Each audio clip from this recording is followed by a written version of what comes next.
Le journal Nadirat Biok-Pérégué.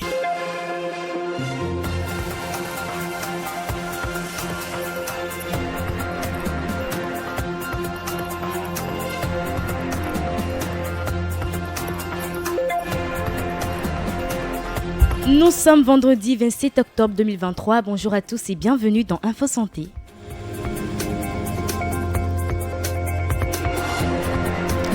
Depuis 26 ans déjà, le Bénin consacre la journée du 27 octobre à la mobilisation pour la lutte contre les troubles dus à la carence en iode. C'est quoi la carence en iode? Élément de réponse dans ce journal.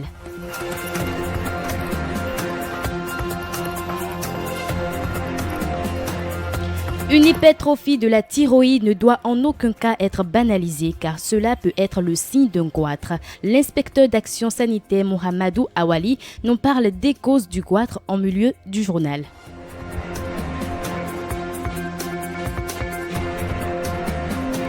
Et puis l'association béninoise pour la promotion de la famille ABPF organise une semaine de lutte contre l'hépatite B. Cette campagne démarre aujourd'hui. Voilà pour l'essentiel en titre. Nous vous informons depuis le studio Vincent Folly à Kassato, au Bénin.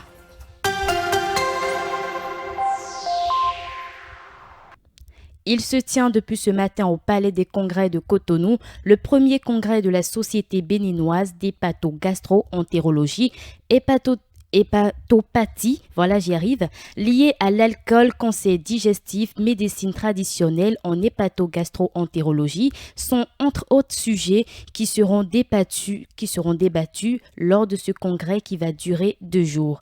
Pour rappel, l'hépatogastro-entérologie est la spécialité médicale qui s'intéresse aux organes de la digestion, le fonctionnement, le maladie et les moyens de les soigner.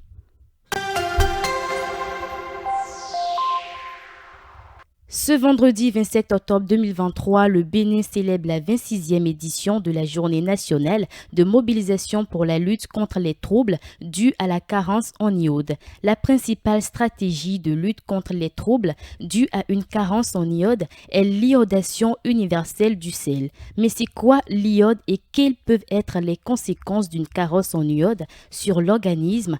Erwan Olihide a cherché la réponse pour nous, suivons plutôt. L'iode est une composante principale des hormones thyroïdiennes qui ont un rôle au niveau de la régulation de la température corporelle, de la reproduction, de la croissance, de la production de cellules sanguines, ainsi qu'au niveau du développement du système nerveux et du fonctionnement des muscles. Il est indispensable dans la fonction de reproduction chez la fille, adolescente et la femme. Chez la femme enceinte, la carence en iode peut provoquer des fausses couches, des accouchements prématurés ou des malformations au niveau du cerveau du fœtus. Les conséquences de la carence en iode sont aussi dangereuses chez les enfants de moins de 5 ans. Le goitre endémique, le crétinisme, le retard mental ou intellectuel sont les troubles les plus connus qui malheureusement sont souvent irréversibles. La principale stratégie de lutte contre les troubles dus à une carence en iode est la consommation de sel iodé. Par ailleurs, certains aliments contiennent naturellement de l'iode, comme les fruits de mer, les poissons et certaines algues.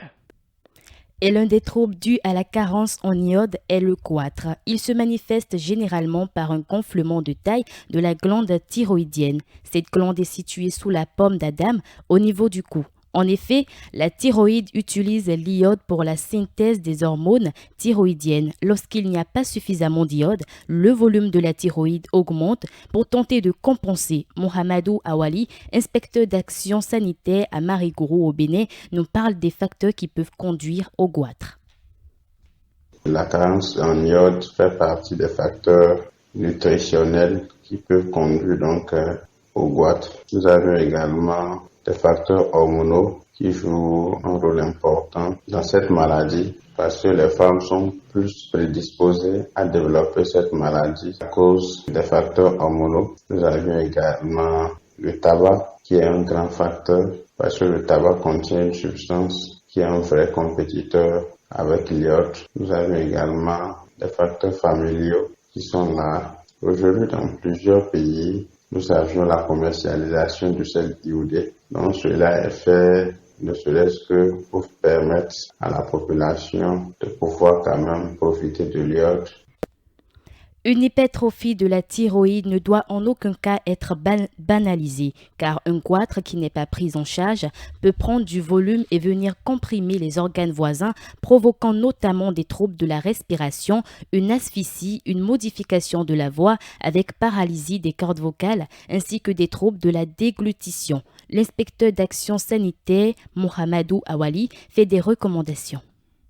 Le traitement du goitre se repose essentiellement sur le traitement médicamenteux et la chirurgie. Surtout quand le goitre devient quand même énorme, il faut une intervention chirurgicale. On peut également utiliser de l'iode pour quand même empêcher l'évolution. Pourquoi même pas prévenir le goitre à travers la consommation de l'iode. Donc aujourd'hui, nous avions des sels iodés. On se dit que bon, tout le monde, quelle que soit la classe sociale, nous prenons du sel. Donc il faut mettre de l'iode dedans pour que tout le monde puisse profiter de l'iode. Donc voilà pourquoi nous avions des sels iodés. Donc c'est aussi une manière de contrer cette maladie qui consiste en une augmentation du volume de la glande thyroïdienne.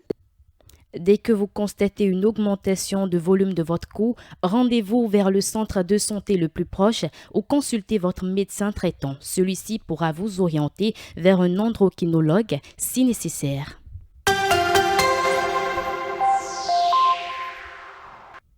Pour éliminer l'hépatite B, faites-vous dépister. C'est une recommandation faite par l'Association béninoise pour la promotion de la famille ABPF, qui organise une semaine de lutte contre l'hépatite B. L'activité démarre ce vendredi 27 octobre et va connaître son épilogue le mardi 31 octobre 2023. Ça va être à travers le dépistage de l'hépatite B à un coût réduit. Le laboratoire de la clinique de référence nationale de l'ABPF va servir de cadre pour ce dépistage de l'hépatite B.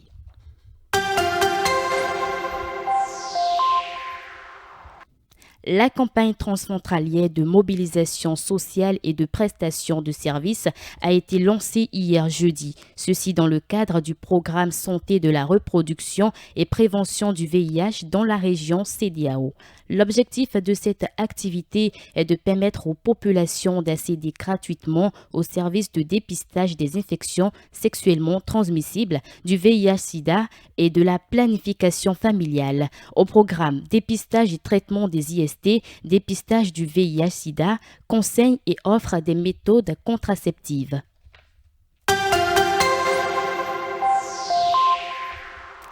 C'est ainsi que s'achève cette randonnée informative. Présentation Nadirat Biopérigué, collaboration technique Tibus Hariri Renon. Bon vendredi à tous.